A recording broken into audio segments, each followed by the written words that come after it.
Hello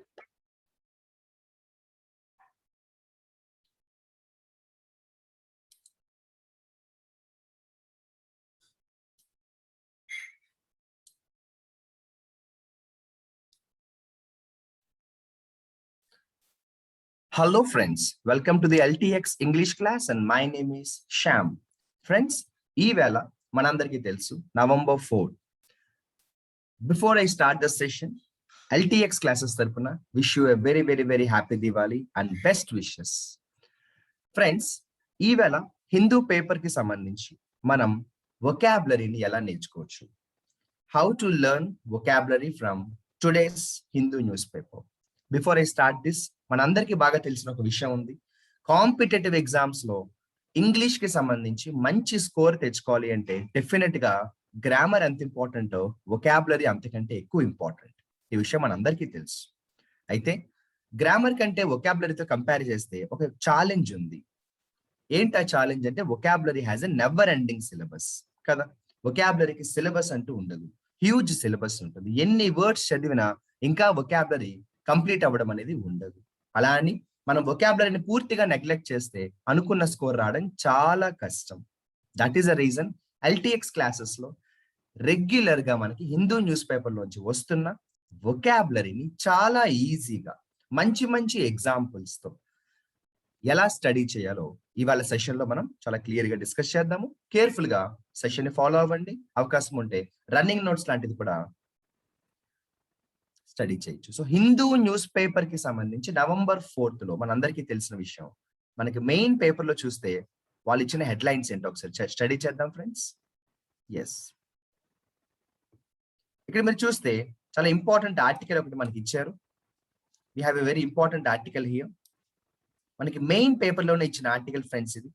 yes, మనందరికీ ఈ పార్టీకి ఆల్రెడీ ఇన్ఫర్మేషన్ అయితే వచ్చి ఉంటుంది. మనలో చాలా మందికి తెలుసు, excise duty on petrol cut by 5 rupees, diesel by 10 rupees అన్నారు కదా.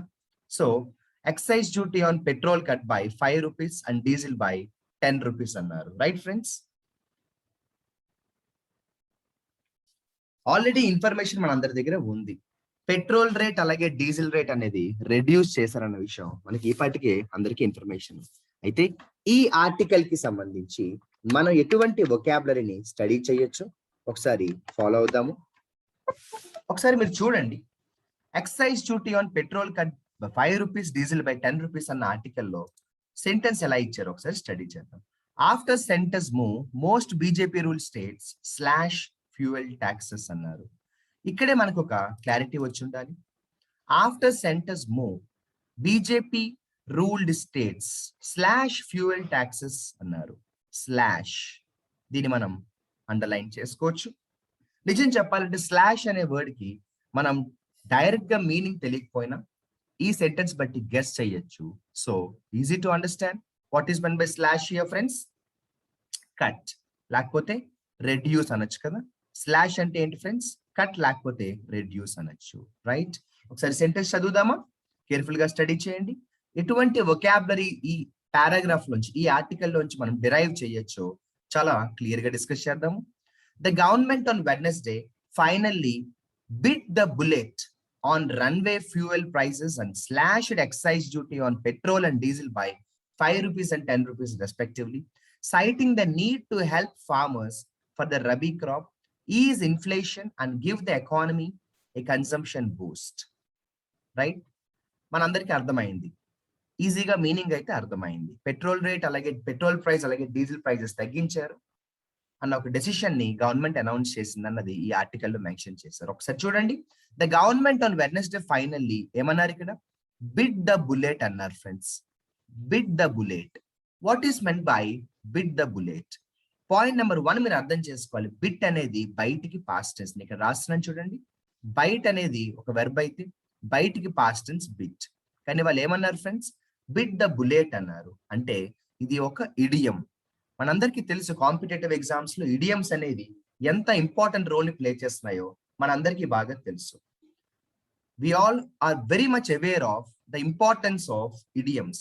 అయితే ఒక ఇంపార్టెంట్ ఇడియం ని మనం డిస్కస్ చేస్తున్నాము, bite the bullet. Okay friends, bite the bullet అంటే ఏంటి? బైట్ ద బుల్లెట్ అంటే ఏంటంటే ఏదైనా ఒక టఫ్ డెసిషన్ ని తీసుకోవడాన్ని మనం బైట్ ద బుల్లెట్ గా పిలుస్తాం. If you take a very very very difficult decision, very unpleasant decision, అంటే చాలా కష్టంతో కూడిన ఒక నిర్ణయాన్ని కానీ దానివల్ల వచ్చే పరిణామాలు నీకు ఇబ్బంది కలిగించినా కూడా నువ్వు ఆ డెసిషన్ ని కానీ తీసుకోవడానికి ముందుకు వస్తే దాన్ని చెప్పడానికి మనం ఎలాంటి ఇడియం వాడతాము అంటే ఫ్రెండ్స్, బైట్ ద బుల్లెట్ అనే ఒక బ్యూటిఫుల్ ఇడియం ని మనం యూజ్ చేస్తాం అనమాట. So the government on Wednesday finally byte the bullet అంటాం. అంటే పాస్ట్ టెన్స్ కాబట్టి వాళ్ళు బైట్ యూజ్ చేయలేదు, బిట్ యూజ్ చేశారు. సో ఫ్రెండ్స్, ఆల్రెడీ మనకి ఈ ఆర్టికల్ లోంచి 2 ఇంపార్టెంట్ విషయాలు తెలిసాయి. ఒకటి స్లాష్ అనే వొకాబులరీకి రెడ్యూస్ అని తెలిసింది. రెండోది ఒక చాలా ఇంపార్టెంట్ ఇడియం మనకి చాలా క్లారిటీగా అర్థమైంది. ఏంటి ఐడియం అంటే friends, bite the bullet. Okay friends, నేను ఇక్కడ మళ్ళీ చాలా క్లియర్ గా రాస్తున్నాను చూడండి. బైట్ ద బుల్లెట్ అనేది చాలా ఇంపార్టెంట్ ఇడియం. ఓకేనా ఫ్రెండ్స్, బైట్ ద బుల్లెట్. మళ్ళీ చెప్తున్నాను, క్లియర్ గా చెప్తున్నాను, స్లోగా చెప్తున్నాను, అందరూ అర్థం చేసుకునేలాగా చెప్తున్నాను. బైట్ ద బుల్లెట్ అంటే ఏంటంటే taking a very very very unpleasant decision లేదా taking a very tough decision అనమాట. కష్టంతో కూడిన ఒక పని చేయడము, దానివల్ల వచ్చే పరిణామాలు కష్టంగా ఉన్నా కూడా భరించడానికి మనం సిద్ధంగా ఉంటే దాన్ని చెప్పడానికి మనం బైట్ ద బుల్లెట్ అంటాము. ఇది చాలా ఇంపార్టెంట్ ఇడియం ఫ్రెండ్స్. ఈ బైట్ ద బుల్లెట్ లాంటిదే మరొక ఇంపార్టెంట్ ఇడియం ఉంటుంది. అదేంటో చెప్తాను చూడండి. బైట్ ద డస్ట్ అంటాం ఫ్రెండ్స్. ఏమంటాము? Byte the dust. చాలా సార్లు ఎగ్జామ్స్ లో ఇచ్చిన ఇడియోమెటిక్ ఎక్స్ప్రెషన్ ఇది. బైట్ ద బుల్లెట్ లేదా byte the dust 2 different idioms my dear friends. Bite the bullet అంటే ఏంటో ఇందాక చెప్పాను, కష్టంతో కూడిన అన్ప్లెజెంట్ డెసిషన్ ఏదైనా తీసుకుంటే. మరి బైట్ ద డస్ట్ అంటే ఏంటో తెలుసా? చాలా ప్రాబ్లమ్స్ ఫేస్ చేయడం. ఒక రకంగా చెప్పాలంటే ఓడిపోవడము లేదా చనిపోవడం అని కూడా అంటాము. ఓడిపోవడం లేదా చనిపోవడం అని కూడా అంటాము. I'll give you one example. నా ఫ్రెండ్ ఒకటి రీసెంట్ గా వాళ్ళ ఫ్రెండ్స్ తో కలిసి వేరే టీమ్ తో కలిసి క్రికెట్ మ్యాచ్ ఆడారు. వీళ్ళు ఒక టీము వేరే అపోనెంట్ టీమ్ తో క్రికెట్ మ్యాచ్ ఆడారు. కానీ చివరి దాకా పోరాడినా కూడా మొత్తానికి గెలవలేకపోయారు, ఓడిపోయారు. ఇది చెప్పడానికి నేను ఎలా యూజ్ చేస్తాను చూడండి బైట్ ద డస్ట్ అనేది. My friend recently tried very much. My friend tried very hard to win the game but finally he had to bite the dust అంటాను. ఏమంటాను? But finally he had to bite the dust అంటాను. అంతవరకు recent గా మనమే చూసాము, India world cup కి సంబంధించి matches లో ఘోర పరాజయాన్ని పొందడం మనం చూసాము. అయితే మనందరికీ తెలుసు, స్పోర్ట్స్ లో సక్సెస్ లేదా ఫెయిల్యూర్స్ అండ్ విక్టరీ అది ఇప్పుడు కూడా కామన్ గానే ఉన్నా కూడా మనం ఎలా చెప్తామంటే ఘోర పరాజయాన్ని పొందింది ఇండియా అని చెప్పడానికి India recently in the couple of matches had to bite the dust అంటాము. అంటే ఘోరంగా ఓడిపోవడము, విఫలం అయిపోవడము, కొన్ని సందర్భాల్లో ఇంకా పూర్తిగా నాశనం అయిపోవడం చెప్పడానికి కూడా మనం బైట్ ద డస్ట్ అంటాం మై డియర్ ఫ్రెండ్స్. ఒక్కసారి నేను రివైజ్ చేస్తున్నాను ఫ్రెండ్స్. నేను మళ్ళీ రివైజ్ చేయడానికి రీజన్ ఏంటంటే ఇది ఒక్కసారి ఇంకా మనం వింటే ఇంకా లైఫ్ లో మళ్ళీ మనం మర్చిపోకూడదు. నేను ఎప్పుడు చెప్తూ ఉంటాను, ఎన్ని వొకాబులరీ నేర్చుకున్నామని కాదు, గుర్తు పెట్టుకునేలాగా ఎన్ని వొకాబులరీ నేర్చుకున్నాం అన్నదే ఎప్పుడు కూడా నేను చెప్తూ ఉంటాను ఫ్రెండ్స్. 2 చాలా ఇంపార్టెంట్ ఇడియమ్స్ వచ్చాయి. ఒకటి ఏమొచ్చిందంటే బైట్ ద డస్ట్ వచ్చింది. బైట్ ద డస్ట్ అంటే చాలా ఘోరంగా ఓడిపోవడము లేదంటే చనిపోవడం అని కూడా అంటాము. అదే my dear friends, bite the bullet అంటాం. కష్టంతో కూడిన ఒక డెసిషన్ ని తీసుకోవడము, అన్ప్లెజెంట్ డెసిషన్ తీసుకోవడం అని కూడా మనం చక్కగా చెప్తాం ఫ్రెండ్స్. ఓకేనా? ఆల్రెడీ వొకాబులరీ ఇడియమ్స్ 2 వచ్చాయి. మనకు ఒక మంచి వొకాబులరీ ఆల్రెడీ వచ్చింది. స్లాష్ అంటే ఏంటి ఫ్రెండ్స్? రెడ్యూస్ చేయడము. Okay friends, right. ఒక్కసారి మరి మనం ఆర్టికల్ ని కంటిన్యూ చేద్దామా? రైట్, చూడండి, let's continue the article. Goa, ఇక్కడ నుంచి చూడండి. Goa chief minister Pramod Sawant set the prices of petrol and diesel would be reduced by 12 rupees and 17 rupees respectively. అది గోవాకి సంబంధించి. While pump level prices are expected to cool off. My dear friends, cool off అంటే మనం cool చేయడం అంటాం కదా, దాన్ని మనం కూల్ ఆఫ్ అంటాము. They are likely to remain or close above 100 rupees a liter. Right friend, the center has urged the states to commensurately reduce the value added tax. Central government state governments ని urge చేసింది అంటే request చేసింది, force చేసింది. అంటే immediate గా చేయమని ఏదైనా అడిగితే అది చెప్పడానికి మనం ఏం చెప్తామంటే ఫ్రెండ్స్, అర్జ్ చేసింది అంటాం. So central government state governments ని అర్జ్ చేసింది అంటున్నాము. ఏమని అర్జ్ చేసింది friends? To commensurately reduce the VAT. Reduce చేయమని అడిగింది, కానీ ఎలా రెడ్యూస్ చేయమని అడిగింది? కమెన్సురేట్లీ రెడ్యూస్ చేయమంది. కమెన్సురేట్లీ అంటే కొంచెం వీలున్నంత ఎక్కువ స్థాయిలో అంటాం, అంటే ఇంటెన్సిటీగా అంటాం. కమెన్సురేట్లీ అంటే ఏంటి ఫ్రెండ్స్? ఇంటెన్సిటీగా అంటాం. ఇంటెన్సిటీగా అంటే చాలా ఎక్కువ, ఎంత వీలుంటే అంటే అంత ఎక్కువ మీరు రెడ్యూస్ చేయమని చెప్పింది. సో కమెన్సురేట్లీ అనేది కూడా చాలా important vocabulary friends.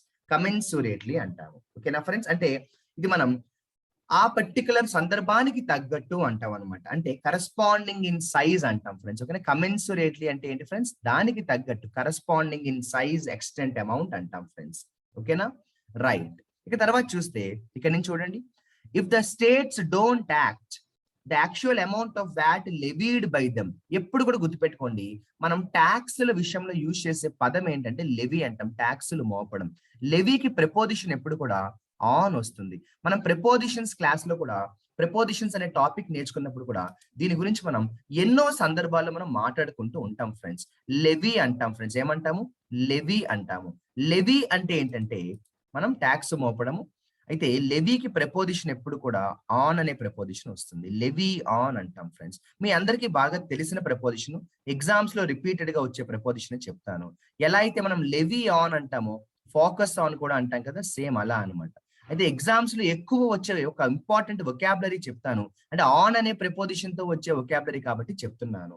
Levy on ఎలా అయితే వచ్చిందో, ట్యాక్స్ మోపడం, ఫోకస్ ఆన్ అంటాము, ఇంట్రూడ్ ఆన్ అంటాము. ఎవరి మీద రహస్యంగా దాడి చేస్తే, అటాక్ చేస్తే అది చెప్పడానికి మనం ఇంట్రూడ్ ఆన్ అంటాం ఫ్రెండ్స్. ఏమంటాము?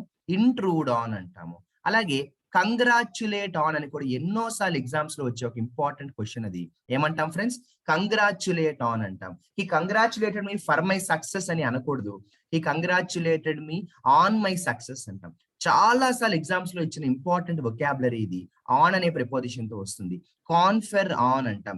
Indian government conferred Bharat Ratna to Sachin Tendulkar అంటారు. Indian government conferred Bharat Ratna to Sachin Tendulkar అంటారు. కాదు, Indian government conferred Bharat Ratna on Sachin Tendulkar. Confer ఎప్పుడు వచ్చినా కూడా ఆన్ అనే ఒక ఇంపార్టెంట్ ప్రిపోజిషన్ వస్తుంది. ఇన్సిస్ట్ ఆన్ అంటాం. ఏమంటాం ఫ్రెండ్స్? మనం ఇన్సిస్ట్ ఆన్ అంటాం. Why are you insisting on this matter అంటాం. ఇన్సిస్ట్ ఆన్ అంటే ఎందుకు ఫోర్స్ చేస్తున్నావు, ఎందుకు ఫోర్స్ చేస్తున్నావు అంటాం. అలాగే మనం ఎక్స్ట్రా ఫోకస్ పెట్టడానికి చెప్పిందే మళ్ళీ చెప్పడం ఏమంటాం అంటే ఎంబార్క్ ఆన్ అంటాం. ఏమంటాం ఫ్రెండ్స్? మనం ఎంబార్క్ ఆన్ అంటాం. మీరు అబ్జర్వ్ చేయండి, నేను ఒక లెవీ ఆన్ అనే ఒక పదాన్ని తీసుకుని నేను మీకు ఇంపార్టెంట్ 6-7 వొకాబులరీని చెప్పడమే కాకుండా ప్రిపోజిషన్ కూడా ఆన్ కంపల్సరీగా వచ్చే వర్డ్స్ సపరేట్ గా చెప్పాను. ఎగ్జామ్ పాయింట్ ఆఫ్ వ్యూలో ఇది చాలా ఇంపార్టెంట్. మీరు ఎలా స్టడీ చేసుకోవాలంటే ఇలా స్టడీ చేసుకోవాలి. Insist on, confer on, levy on, focus on, embark on, intrude on, congratulate on, ఇలా చక్కగా వాటిని మీరు స్టడీ చేసుకోవచ్చు.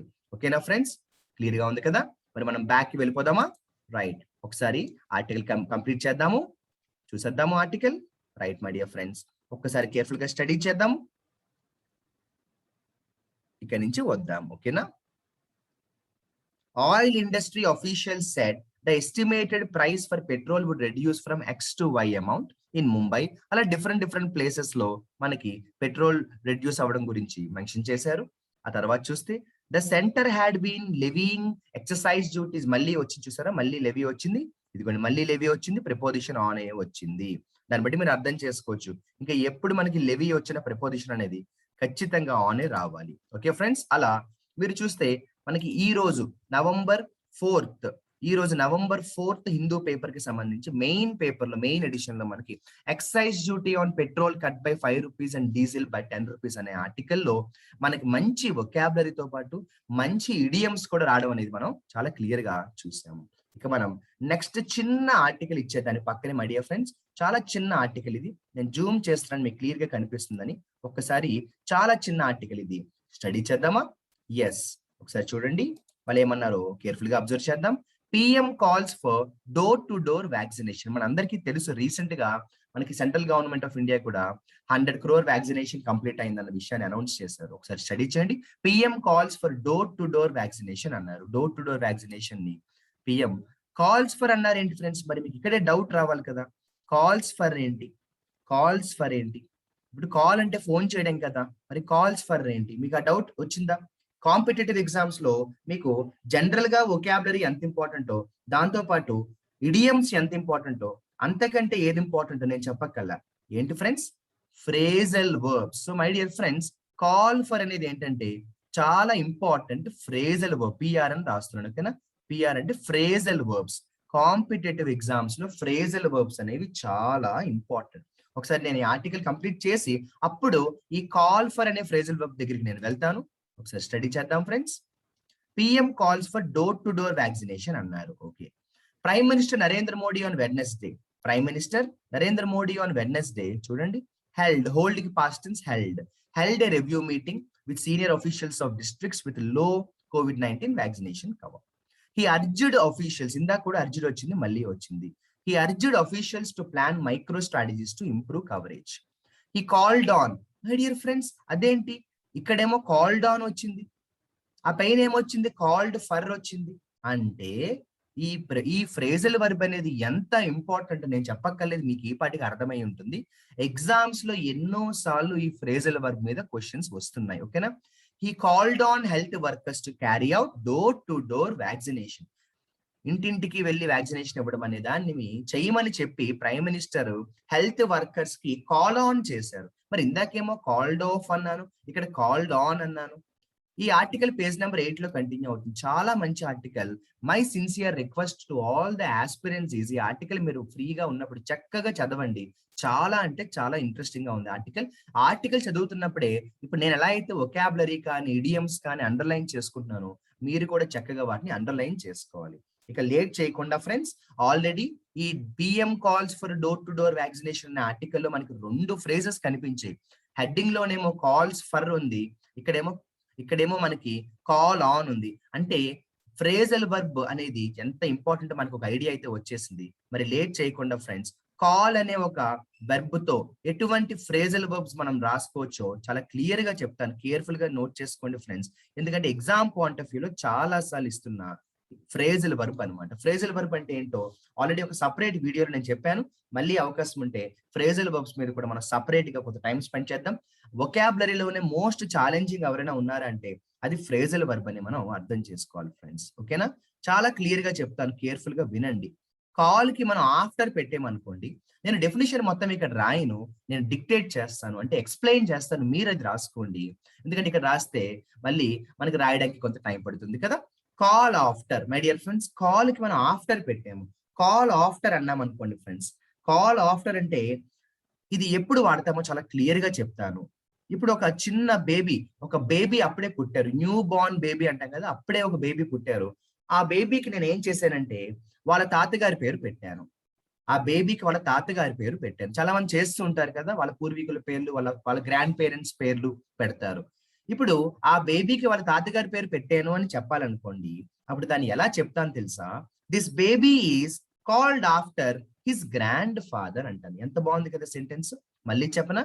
ఆ బేబీకి వాళ్ళ తాతగారి పేరు పెడితే అలా చెప్పడానికి this baby is called after his grand father. Call after అంటే ఎవరి పేరు అయితే పెట్టామో అది చెప్పడానికి కాల్ ఆఫ్టర్ అంటారు. అంటే దీని డెఫినేషన్ ఎలా చెప్పాలి అంటే, కాల్ ఆఫ్టర్ అంటే give a newborn baby the same name as someone else. ఈ బేబీకి వేరే వాళ్ళ పేరు పెట్టామనుకోండి, అప్పుడు the baby is called after his grandfather. లేదా వాళ్ళ గ్రాండ్ మదర్ పేరు పెట్టామనుకోండి, the baby is called after, past tense కదా, పాసివ్ వాయిస్ కాబట్టి కాల్డ్ వస్తుంది. The baby is called after her grandmother అంటాను, ఓకేనా? ఎవరి పేరు అయితే పెడతానో చెప్పడానికి నేను కాల్ ఆఫ్టర్ అంటాను. మీరు అది చాలా జాగ్రత్తగా స్టడీ చేసుకోవాల్సిన అవసరం అయితే ఉంది. ఇక మరొక ఫ్రేజల్ వర్బ్ ఉంటుంది my dear friends, call at అంటాను. ఏమంటాను? Call at. కాల్ ఎట్ అంటే ఎక్కడైనా ఆగడం ఫ్రెండ్స్, ఎక్కడైనా ఆగడం, ఎక్కువసేపు ఆగడం కాకుండా కొంచెం సేపు ఆగడం. దాని డెఫినేషన్ కూడా చెప్తాను, మీరు వీడియో పాజ్ చేసుకుని కావాలంటే మళ్ళీ విని చక్కగా రాసుకోండి రన్నింగ్ నోట్స్ లో. కాల్ ఎట్ అంటే స్టాప్ సమ్వేర్ బ్రీఫ్లీ అంటాడు. జస్ట్ కొద్దిసేపు ఎక్కడైనా ఆగడం. జనరల్ గా ఈ కాల్ ఎట్ అనేది మనుషులకి వాడము, ట్రైన్స్ కి, బస్సెస్ కి, షిప్స్ కి వాడతాం. ఉదాహరణకి the train called at Secunderabad station for a minute. The train called at అంటాను. ద ట్రైన్ కాల్డ్ ఎట్ అంటే జస్ట్ కొద్దిసేపు ఆగింది అని చెప్తాను. మై డియర్ ఫ్రెండ్స్, అర్థమైందా? మరి మరొక ఫ్రేజల్ వర్బ్ చూద్దామా కాల్ తోటి, ఎంత ఇంపార్టెంట్ కదా ఎగ్జామ్స్ లో. ఏముంది ఫ్రెండ్స్, స్పాటింగ్ ది ఎర్రర్ లో కాల్డ్ ఆఫ్టర్ బదులు కాల్డ్ అవే ఇస్తే పోయినట్టే కదా. సరే, call away my dear friends, call away. Call away అంటే ఏంటంటే ఎవరినైనా వాళ్ళు ఉన్న ప్లేస్ లోంచి బయటికి వెళ్ళిపోమని చెప్పడం. ఉదాహరణకి సడన్ గా ఒక భయంకరమైన వరదలు వస్తున్నాయి, ఫ్లడ్స్ వచ్చే, ఒక ఏరియాలో ఫ్లడ్స్ వచ్చాయి. వెంటనే గవర్నమెంట్ అఫీషియల్స్ ఏం చేశారంటే అక్కడ ఉన్న వారిని, లోకల్ పీపుల్ ని ఖాళీ చేయించేసి వెంటనే అర్జెంట్ గా వెళ్ళిపోండి, వేరే చోటికి వెళ్ళిపోండి అని బలవంతంగా చెప్పారు. అలా చెప్పడాన్ని ఏమంటామంటే కాల్ అవే అంటాం. అప్పుడు ఏమంటాము, the government officials the government officials called away. లేదంటే మనం ప్యాసివ్ వాయిస్ లో చెప్పొచ్చు, ఇంకా బాగుంటుంది. The local people were called away by the government officials అన్నమాట. The local people were called away, urgent గా వెళ్ళిపోండి అని చెప్పారు. ఫ్రెండ్స్, చాలా క్లియర్ గా ఉంది కదా.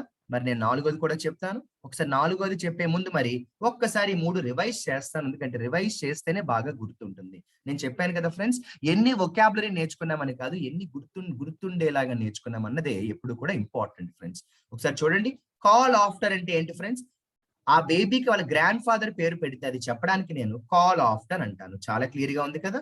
ఓకే, తర్వాత కాల్ ఎట్ అంటే ఏంటి ఫ్రెండ్స్, కాసేపు ఎక్కడైనా ఆగితే, ముఖ్యంగా ట్రైన్ కానీ బస్సు కానీ, అది చెప్పడానికి కాల్ ఎట్ అంటారు. కాల్ అవే అంటే ఎవరినైనా వాళ్ళు ఉన్న ప్రదేశం నుంచి అర్జెంట్ గా బయటికి వెళ్ళిపోమని చెప్తే దాన్ని మనం ఏమంటామంటే కాల్ అవే అంటాం. కాల్ అవే అంటాం. మై డియర్ ఫ్రెండ్స్, రెగ్యులర్ గా మనం చాలా సార్లు వాడే ఫ్రేజే చెప్తాను, కొత్తదేమీ కాదు. కాల్ బ్యాక్ అంటాం. ఇది నేను చెప్పాలా, మీకు తెలుసు కదా. I will call you back after some time అంటాం కదా. నేను క్లాస్ లో ఉన్నాను, ఎవరు కాల్ చేశారు, I will call you back అంటాను కదా. దాని గురించి ఎక్కువ చెప్పక్కర్లేదు. మరి చాలా ఇంపార్టెంట్ ఫ్రెండ్స్, చాలా ఇంపార్టెంట్, కాల్ ఫర్. ఇందాక మనకి ఆర్టికల్లో వచ్చినదే చెప్తున్నాను. కాల్ ఫర్ అంటే హెడ్ లైన్స్ లో వచ్చింది, న్యూస్ పేపర్ హెడ్ లైన్స్ లో వచ్చిందంటే ఎంత ఇంపార్టెంటో కదా. మరి కాల్ ఫర్ అంటే ఏంటంటే ఫ్రెండ్స్, కాల్ ఫర్ అంటే అర్జెంట్ గా ఏదైనా ఒక పని చేయమని ఆర్డర్ ఇవ్వడము, ఇన్స్ట్రక్షన్ ఇవ్వడం. అంటే పై అధికారులు కింద అధికారులకు ఆదేశాలు ఇస్తాం కదా, ఆదేశాలు ఇవ్వడాన్ని కాల్ ఫర్ అంటాం. మీరు కావాలంటే ఆర్టికల్ మళ్ళీ పైకి ఒకసారి స్క్రోల్ చేసి చూసుకోండి, మీకు తెలిసిపోతుంది. Narendra Modi called for door to door vaccination అన్నాము. Narendra Modi called for door to door vaccine. Call for అంటే అథారిటీస్ ఎవరైనా ఇన్స్ట్రక్షన్స్ ఇస్తే అది చెప్పడాన్ని కాల్డ్ ఫర్ అంటాం. చెప్పడాన్ని ఏమంటాము, కాల్డ్ ఫర్ అంటాం. చెప్పడాన్ని ఏమంటాం ఫ్రెండ్స్, కాల్డ్ ఫర్ అంటాం. అర్థమైందా? చెప్పడాన్ని ఏమంటాం, కాల్డ్ ఫర్ అంటాం. మరి కాల్ ఆన్ అని వచ్చింది ఏంటి ఫ్రెండ్స్, మరి హెడ్ లైన్స్ లోనేమో కాల్ ఫర్ వచ్చింది, మరి సెంటెన్స్ లో కాల్ ఆన్ అని వచ్చింది ఏంటి. కాల్ ఆన్ అంటే ఇది ఎలా అంటామంటే ఫార్మల్లీ రిక్వెస్ట్ అంటాం. అంటే ఒక రకంగా చెప్పాలంటే రెండు చాలా దగ్గరగా ఉన్నాయి. కాకపోతే కాల్డ్ ఫర్ అంటే అర్జెంట్ గా చెయ్యండి అని ఇన్స్ట్రక్షన్ లాంటిది ఇస్తే కాల్ ఫర్ అంటాం ఫ్రెండ్స్. ఫార్మల్ గా రిక్వెస్ట్ చేస్తే, చాలా ఫార్మల్ గా రిక్వెస్ట్ చేస్తే, మర్యాదతో కూడిన రిక్వెస్ట్ చేస్తే అప్పుడు దాన్ని కాల్ ఆన్ అంటాం. అందుకే ఇందాకేమన్నాం చూడండి, prime minister called on the local officials to go for door to door vaccination అన్నాం. సో కాల్డ్ ఫర్ అంటే ఆదేశించడం, కాల్ ఆన్ అంటే ఫార్మల్ గా రిక్వెస్ట్ చేయడం. చాలా ఇంపార్టెంట్ ఫ్రెండ్స్, అవునా కదా. మరి కాల్ అవుట్ అంటే తెలుసా, CALL, call, OUT, out. My dear friends, call out అంటే ఏంటి, కాల్ అవుట్ అంటే గట్టిగా అరవడం అనమాట. ఏదైనా ఒక విషయాన్ని గట్టిగా అరిస్తే అది చెప్పడానికి నేను కాల్ అవుట్ అంటాను ఫ్రెండ్స్. ఓకేనా. ఉదాహరణకి వాడు నా పేరు గట్టిగా అరిచాడు, నేను క్లాస్ లో ఉన్నాను, అతను నా పేరు గట్టిగా అరిచాడు, శ్యామ్ సార్ అని గట్టిగా అరిచాడు. అప్పుడు ఏమంటాను, he called out my name అంటాను. ఏదైనా ఒక విషయాన్ని కానీ, ఒక మనిషి పేరు కానీ, దేన్నైనా కూడా గట్టిగా అరిచి చెప్తే అది చెప్పడానికి నేను కాల్డ్ అవుట్ అంటాను ఫ్రెండ్స్. ఒక మీటింగ్ కండక్ట్ చేసుకుందామని డిసైడ్ అయ్యారు, కానీ కొన్ని రీజన్స్ వల్ల ఆ మీటింగ్ రద్దు చేయబడింది. ఆ మీటింగ్ క్యాన్సిల్ అయితే అప్పుడు ఏమంటాము, the meeting was called of. ఒక స్ట్రైక్ చేస్తున్నారు కొంతమంది, న్యాయ పోరాటం చేస్తున్నారు. కలెక్టర్ వచ్చి వాళ్ళని బుజ్జగించి వాళ్ళకి ఒక ప్రామిస్ చేశారు. కలెక్టర్ వాళ్ళకి ఇవ్వాల్సిన భరోసా, ఎష్యూరెన్స్ ఇవ్వడం వల్ల the strike was called of. Called off అంటే ఏంటి ఫ్రెండ్స్, క్యాన్సిల్. అనమాట. కాల్డ్ ఆఫ్ అంటే ఏంటమ్మా, క్యాన్సిల్ చేయడం అంటాం. Called of. The meeting was called of అంటాం. ఏమంటాం, the meeting was called of. ఓకేనా ఫ్రెండ్స్. ఇక ఫ్రేజల్ వర్బ్ చూడండి, ఒక్క కాల్ తోటి మనకి ఎన్ని ఉన్నాయో ఫ్రెండ్స్. కాల్ రౌండ్ అంటాము. ఏంటమ్మా, కాల్ రౌండ్ అంటే ఎవరినైనా కలవడానికి ఒక ప్లేస్ కి వెళ్తే అది చెప్పడానికి నేను కాల్ రౌండ్ అంటాను. మళ్ళీ చెప్తున్నాను, ఎవరినైనా కలవడానికి ఒక ప్రదేశానికి వెళ్తే అది చెప్పడానికి కాల్ రౌండ్ అంటారు. అంటే go to a place to see somebody, go to a place to see somebody. అర్థమైందా? ఒకసారి నేను 4 to 9 చక్కగా మరి రివైజ్ చేస్తాను, కేర్ఫుల్ గా వింటారా? ఐ కాల్ యూ బ్యాక్ అంటాను, అయిపోయింది. కాల్ ఫర్, కాల్ ఆన్ దగ్గరగా ఉన్నాయి. కాల్ ఫర్ అంటే ఏంటి? ఇన్స్ట్రక్షన్స్ ఇవ్వడం, ఆదేశించడం. కాల్ ఆన్ అంటే ఏంటి మై డియర్ ఫ్రెండ్స్? ఫార్మల్ గా రిక్వెస్ట్ చేయడం. Call out, the student, a student called out my name yesterday in the class. గట్టిగా ఏదైనా విషయాన్ని గట్టిగా అరిస్తే కాల్డ్ అవుట్ అంటాం. కాల్డ్ ఆఫ్ అంటే తెలుసు కదా, the meeting was called off. ఏంటమ్మా? The meeting was called off due to heavy rain. Call round అంటే ఎవరినైనా కలవడానికి ఎక్కడికైనా వెళ్తే అది చెప్పడాన్ని ఏమంటామంటే కాల్ రౌండ్ అంటాం. ఇలా 4 to 9 చక్కగా రివైజ్ చేశారు. మరి 1 to 3 గుర్తున్నాయా, మర్చిపోయారా my dear friends? Call after అంటే ఏమని చెప్పాను? The baby was called after his grand father. వాళ్ళ గ్రాండ్ ఫాదర్ పేరు పెట్టారు. కాల్ డెట్ అంటే ఏంటి? ఎక్కడైనా కాసేపు కొద్దిసేపు ఆగడాన్ని కాల్ డెట్ అంటాము. కాల్ అవే అంటే ఏం చెప్పానో గుర్తుందా? అర్జెంట్ గా ఇక్కడి నుంచి వెళ్ళిపోండి అని చెప్పడాన్ని కాల్ అవే అంటాను. ఫ్రెండ్స్, ఇన్నిసార్లు ఎందుకు రివైజ్ చేశానంటే ఇది ఒకసారి వింటే వచ్చినట్టే ఉంటుంది కానీ త్వరగా మర్చిపోతాం. వొకాబులరీలో ఎప్పుడు కూడా ఎన్ని నేర్చుకున్నామని కాదు, ఎన్ని గుర్తు పెట్టుకున్నాం అన్నది చాలా ఇంపార్టెంట్. సరేనా ఫ్రెండ్స్? అలా మనం ఈ ఒక్క కాల్ ఆఫ్ లేదా వాళ్ళు ఇచ్చిన ఆర్టికల్లో కాల్ ఫర్, కాల్ ఆన్ అని ఇచ్చిన ఆర్టికల్ ని యూజ్ చేసుకుని మనం దాదాపుగా 9 ఫ్రేజల్ వర్బ్స్ ని డిరైవ్ చేసుకోవడం అనేది మనం క్లియర్ గా అర్థం చేసుకున్నాం ఫ్రెండ్స్. అలా ఈ రోజు నేను ఇది అరేంజ్ చేస్తున్నాను ఫ్రెండ్స్. ఓకేనా? పైకి వెళ్దాము. రైట్. అలా మనం నవంబర్ 4th కి సంబంధించి ఏంటి ఫ్రెండ్స్? నవంబర్ 4th కి సంబంధించి హిందూ న్యూస్ పేపర్ నుంచి మోస్ట్ ఇంపార్టెంట్ ఆర్టికల్స్ ని, మోస్ట్ ఇంపార్టెంట్ వొకాబులరీ ఆర్టికల్స్ కాదు, మోస్ట్ ఇంపార్టెంట్ వొకాబులరీని ఒక ఆర్టికల్ చదువుతూ ఎలా డిరైవ్ చేయాలో చక్కగా నేర్చుకోవడం అనేది మనం చూసాం ఫ్రెండ్స్. ఎన్నో మంచి వొకాబులరీ మనం అనుకోకుండా చూడడం అనేది జరిగింది. ఉదాహరణకి 30 seconds స్పీడ్ గా రివైజ్ చేసి మనం సెషన్ ఎండ్ చేద్దాము. స్లాష్ అనే వర్డ్ చాలా సార్లు రిపీట్ అయ్యింది. స్లాష్ అంటే ఏంటో మనకి అర్థమైపోయింది ఫ్రెండ్స్. స్లాష్ అంటే రెడ్యూస్ చేయడం అనే విషయం అర్థమైపోయింది. అంతేకాకుండా స్లాష్ అంటే అర్థమైపోయింది. అంతేకాకుండా మనకి అర్జ్ అనే వర్డ్ కూడా చాలా సార్లు ఇచ్చారు. అంతేకాకుండా మనకి ప్రైమ్ మినిస్టర్ అర్జెంట్ గా డెసిషన్స్ తీసుకోమని స్టేట్ గవర్నమెంట్ చెప్తే కమ్మెన్స్యూరేట్లీ అంటాము. ఏమంటాం ఫ్రెండ్స్? కమ్మెన్స్యూరేట్లీ అంటాము. అంటే కమ్మెన్స్యూరేట్లీ అంటే దానికి తగ్గట్టు, మీ యొక్క స్టాండర్డ్ కి తగ్గట్టు కమ్మెన్స్యూరేట్లీ అంటాము. కమ్మెన్స్యూరేట్లీ అనే వర్డ్ కూడా చాలా సార్లు రిపీట్ అవ్వడం అనేది మనం గమనించాం ఫ్రెండ్స్. అంతేకాకుండా మనకి ఈ ఫ్రేజల్ వర్బ్స్ కి సంబంధించి చాలా ఇంపార్టెంట్ ఫ్రేజల్ వర్బ్స్ రిపీట్ అయ్యాయి. ఒక్క కాల్ తోటే నేను మీకు ఇవాళ క్లాస్ లో called out, call for, call on అనేవి 9 ఫ్రేజల్ వర్బ్స్ అనేవి చెప్పడం అనేది మనం చూసాం ఫ్రెండ్స్. ఇలా హిందూ పేపర్ లోంచి రెగ్యులర్ గా మనం వొకాబులరీని కానీ చక్కగా డిస్కస్ చేసుకోగలిగితే మనకి వొకాబులరీ నేర్చుకుంటున్నాం అన్న ఫీలింగ్ కూడా ఉండదు. కష్టపడుతున్నాం అన్న ఫీలింగ్ లేకుండా ఈజీగా మనం వొకాబులరీని నేర్చుకోవచ్చు. అంతేకాకుండా లెవీ అనే వర్డ్ కూడా మనం ఎన్నోసార్లు పేపర్లో గమనించడం జరిగింది. ఈ లెవీ అనే వర్డ్ కి ప్రిపోజిషన్ కూడా చెప్పడం జరిగింది. ఎందుకంటే ప్రిపోజిషన్స్ లో లెవీ ఆన్ అనేది ఎన్నోసార్లు ఫ్రీక్వెంట్ గా ఇస్తున్న ఒక ఇంపార్టెంట్ వర్డ్ అన్న విషయం కూడా మనకి చాలా క్లియర్ గానే అర్థమైంది. ఇలా 2 చిన్న ఆర్టికల్స్ లోంచి మనం చక్కగా ఏం చేసామంటే ఇంపార్టెంట్ వొకాబులరీని సపరేట్ గా డిస్కస్ చేసుకోవడం అనేది మనం చూసాం ఫ్రెండ్స్. ఇలా మనం ఈ రోజు నవంబర్ 4th హిందూ పేపర్ లోంచి మోస్ట్ ఇంపార్టెంట్ వొకాబులరీ కొన్ని డిస్కస్ చేసుకోవడం జరిగింది. I wish you very very good luck and all the best. Follow అయ్యారు అనుకుంటున్నాను. రెగ్యులర్ గా వొకాబులరీని మనం పేపర్ లోంచి కానీ స్టడీ చేయగలిగితే కాంపిటేటివ్ ఎగ్జామ్స్ లో సక్సెస్ అనేది inevitable. Success is inevitable. Inevitable అంటే ఏంటో కూడా చెప్పొచ్చు. ఇన్ఎవిటబుల్ అంటే తథ్యం అంటాం కదా, ఎక్కడికి పోదు, పక్కాగా జరుగుతుంది, పక్కాగా వస్తుంది అంటాం friends. I wish you very good luck once again and all the best. Signing off, your Shyam sir.